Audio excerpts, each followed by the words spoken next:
Let's see if we can get the video in for the final one for how to get your budget down during this crazy high inflation.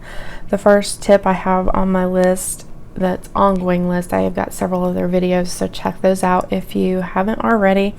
But the first tip on this last section is consider the ongoing cost of a purchase. The one in particularly I have in mind is pools.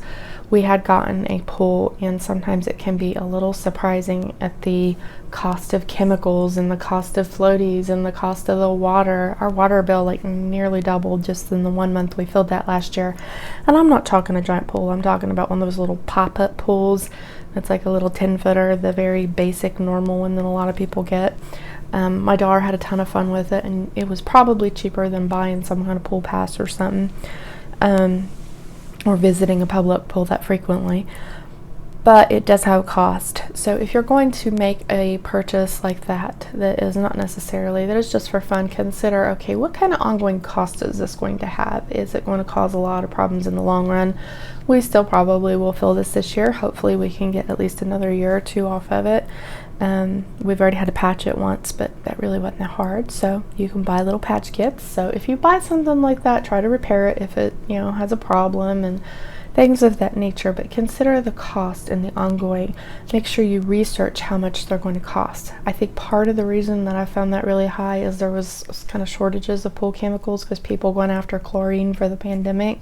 So I don't know, I think that was a factor, but it seems to be normalizing a little bit. Maybe it's because of time of year, we'll see, but watch about that sort of thing, and that can apply to a lot of other household things or fun things, whatnot. Just consider, okay, this is an ongoing cost. Fish tank, that's another one. We used to have fish tanks a lot. The ongoing cost and upkeep of those things, it can really add up. Ration your assets, never too early. Our food storage and pantry and stuff, we really haven't had to ration too hard yet, but in the same turn, you have to start at some point, being extra careful. And in some ways, it's good practice for in general. Don't be too liberal or wasteful with your stuff.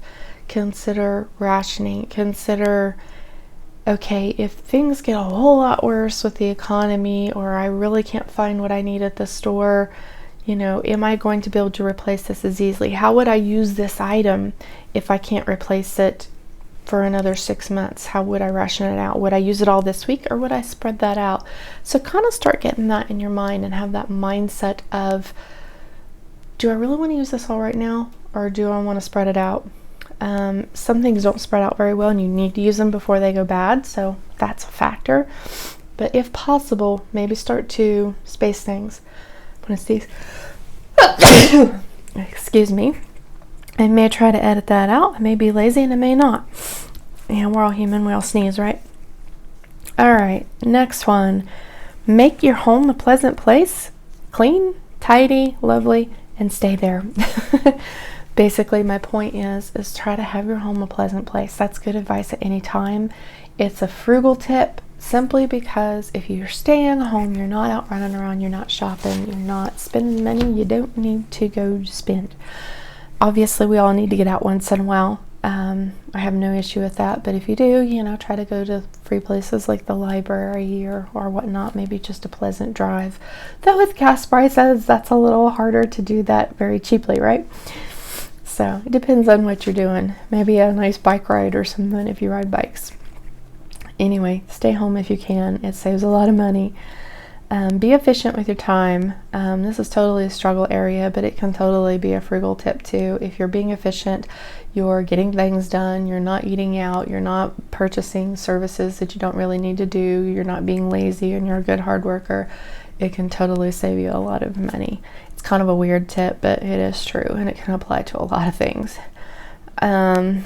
Save things that you know you will use. We already talked about that in previous videos, but also save things that you know other people will use. Again, I do not advocate keeping every piece of trash or purpose or things that might have purpose. Only keep them if they will have purpose for you. And in the particular case I'm thinking here for other people is I save egg cartons. I don't have chickens, not at present, but a lot of people around me do, and it's very, very easy to find somebody who will pick up those egg cartons and make a good use of them. So when I get an egg carton, I'm done with it, and I use a lot of eggs. A lot, because they're low carb and they're very good for you. I pop my egg cartons up on top of the fridge, and when I get a good stack, I'll usually post on Facebook Marketplace and say, you know, free carton pickup or whatever. And I have one lady, she's like, email me back anytime and I'll drop by and I'll pick them up. So people are usually grateful to have things like that they don't have to go and buy. So if you have something, maybe like those cat litter containers I mentioned previously in a video, you may not have the first use for them. I'm cutting mine up to use for plant labels and planters, but you may not have a use like that. That's fine. Maybe someone else does, so consider saving a small batch and then posting them for free. If you find nobody wants them, then by all means push them off as trash, because there is a cost to keeping stuff too much around you, because if you're filling your space, it can steal some of your happiness with too much stuff, too much clutter. I don't like that either. So just be thoughtful and smart about what you keep, but also be thoughtful of others, because the thing that you see as just trash may be that true treasure to somebody else. Obviously, you don't want to spin your wheels taking a ton of time doing that kind of thing, because I know some people will use toilet paper rolls and use them for crafts. I don't particularly keep those. I don't really see that as a worth my time effort, but the egg cartons I know add up for people. This depends on what it is, but be thoughtful about that and say, hey, I'm not using this. It's got usefulness to it. Maybe someone else down the street can. So something to think about. Protect your stuff from theft, locks, and be smart about your stuff. You know, if you have bikes, don't leave them out on the front porch.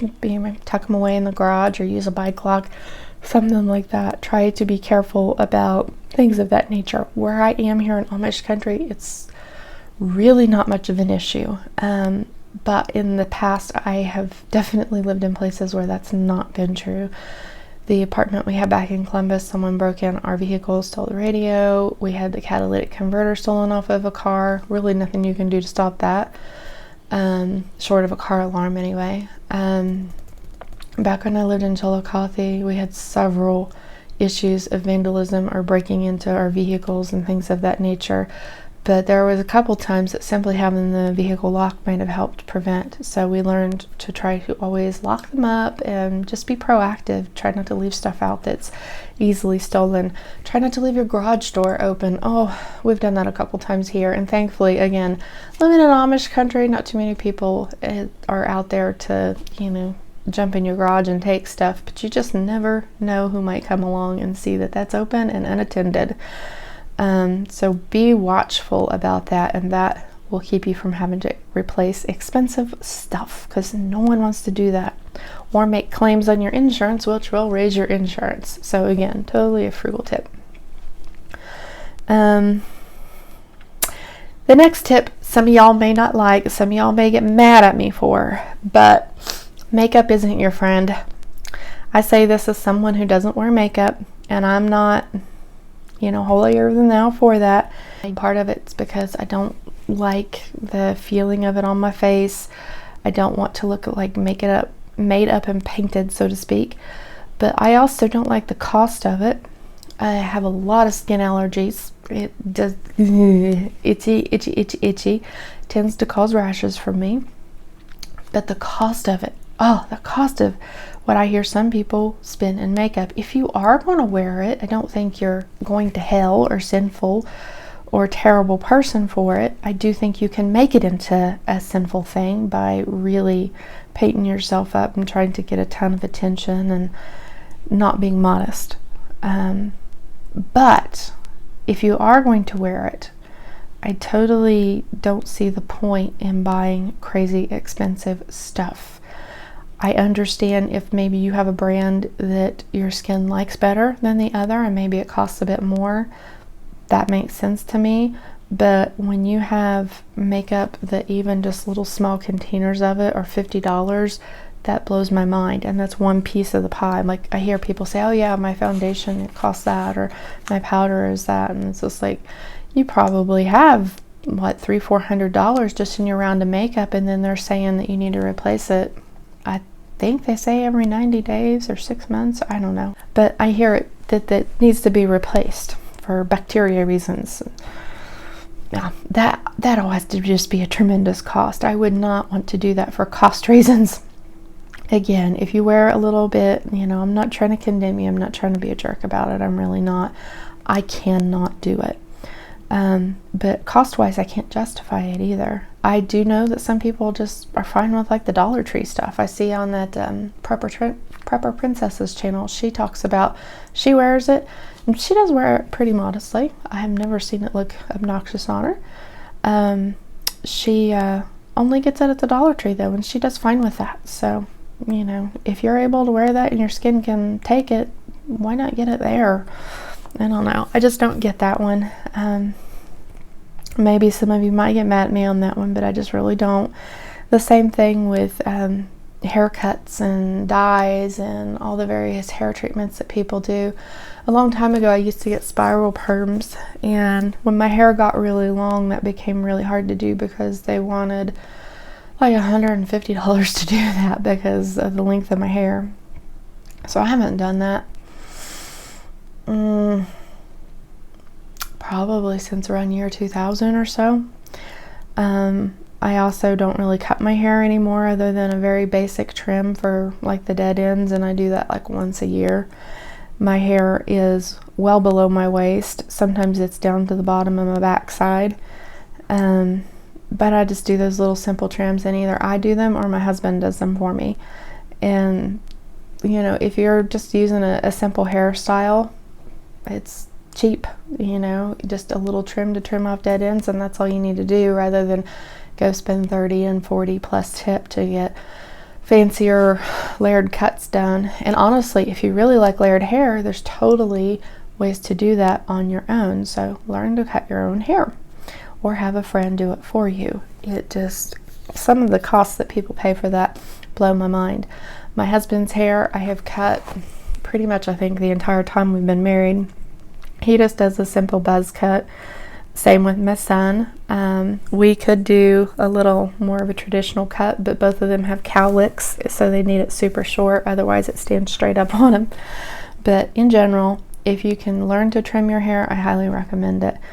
It just saves a lot of money. I don't know how much we've saved over the years. Those clippers have paid for themselves a million times over. And the same with any other hair cutting or trimming supplies you may need. A good sharp pair of scissors that you keep only for that is really all you need when it comes to a lady's hair. Keep up with your medical, dental care, preventative. Okay, this slaps me too.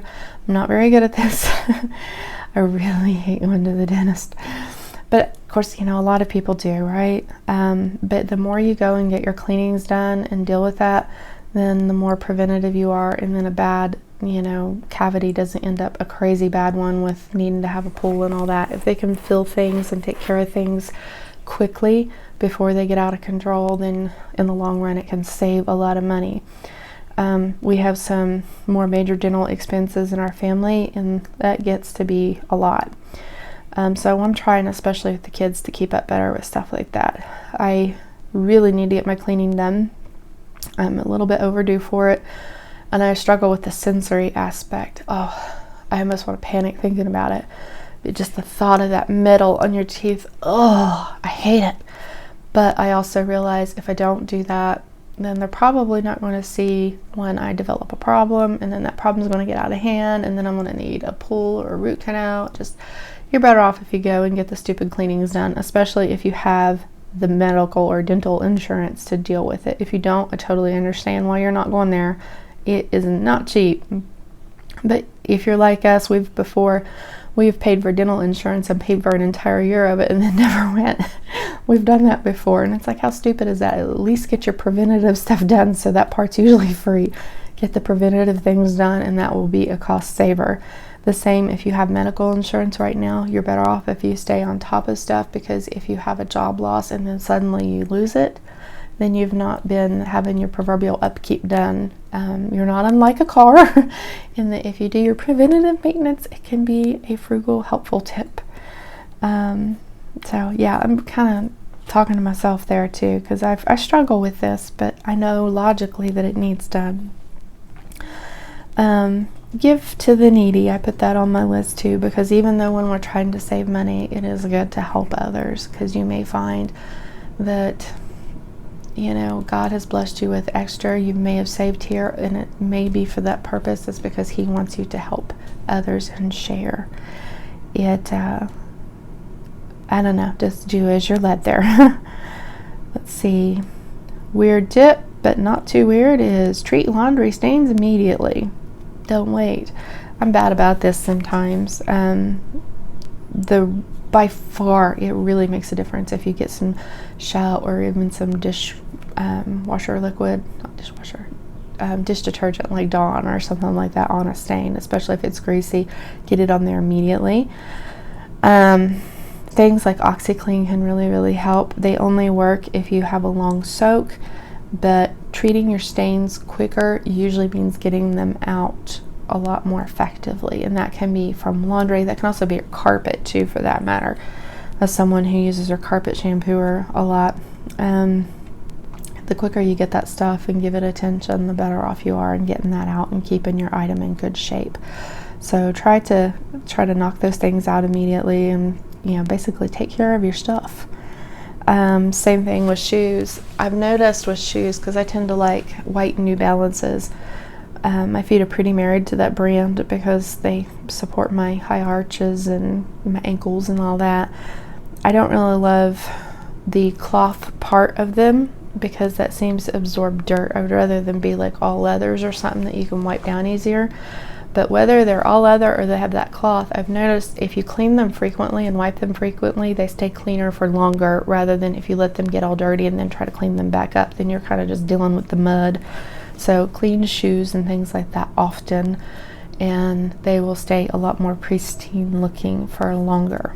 I recently heard, I was at the thrift store last weekend and I bought a pair of tennis shoes for my daughter whose feet are growing like crazy. I'm pretty sure she's consuming Miracle-Gro. Both of the kids. Anyway, I can hardly keep up with shoes, so a lot of times we get them at the thrift if we can find what they need. If not, then we go buy them new. But those particular shoes, they looked really good, but they also had that little cloth area that was more prone to bring in that dirt. And the lady at the thrift store, she said, I totally recommend using some like spray and wash or Shout or something on this. She said, I find it does a really good job on shoes. And while I've totally used that on my laundry, I've never really thought about using that on shoes. So I'm going to try her tip on mine and on those shoes of Lizzie's probably, and we will see if it works. I imagine it probably will do a good job because it seems like it's a stronger cleaner than average. The thing I hate about cleaning shoes is the dry time.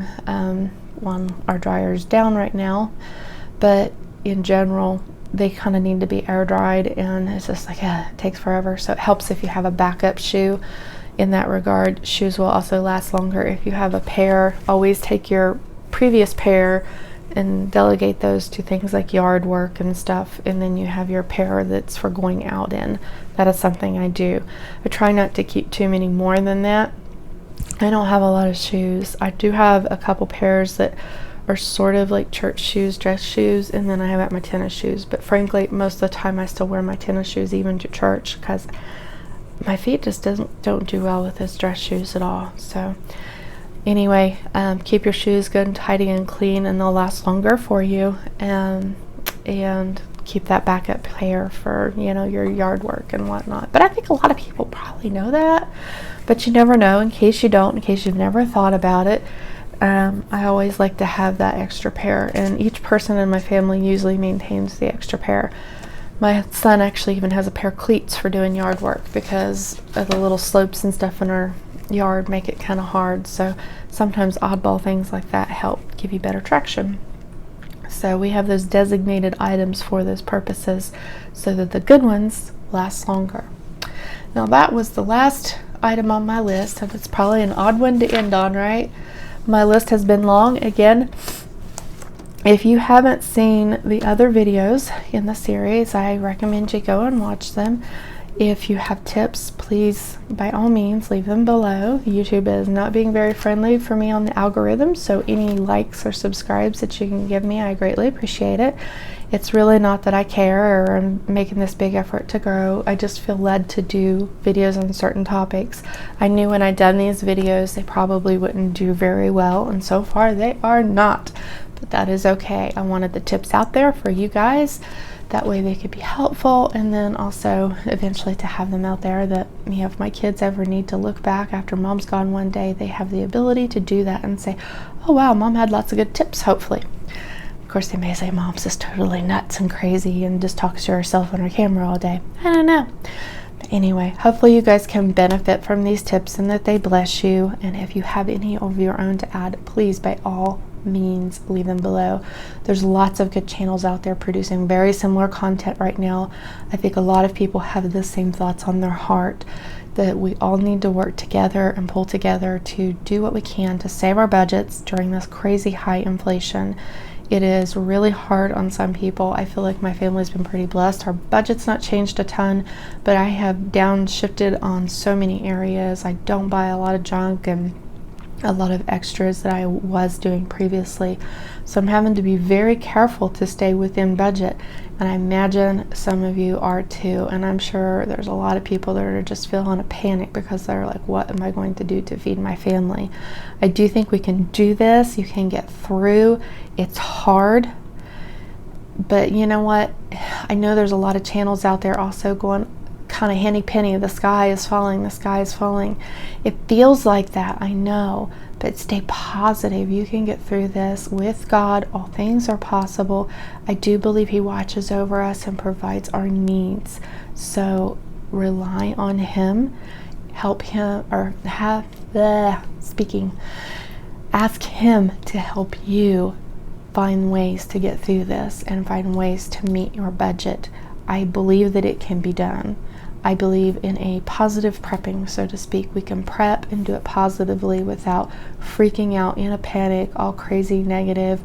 Just be thankful for what we have and every bite that God gives us, and every time that you're in your nice, soft, cozy bed at night, be thankful to Him for that. So He has blessed most of us abundantly, even those among us here in this Western world. Most of you who listen to me are Western world people.